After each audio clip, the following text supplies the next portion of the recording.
سیاه شب لاله افشان شد، کبیر تشنه گلستان شد. تو میایی آه تو میایی، ز باغ قصه به دشت خار، ز راه شیرین پرمکان. تو میباری چون گل باران، به جام نیل و سر مردان.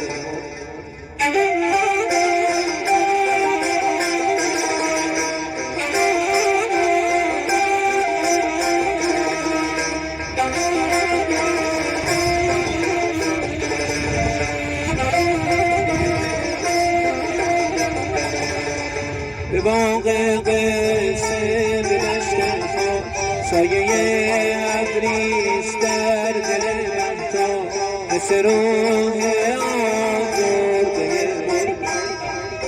دلم را لرزان یا رفتی، چو مرغ شب آبی یا رفتی. تو عشق سرد زمستان را، چو باران شادی یا رفتی. تو عشق سرد زمستان را، چو باران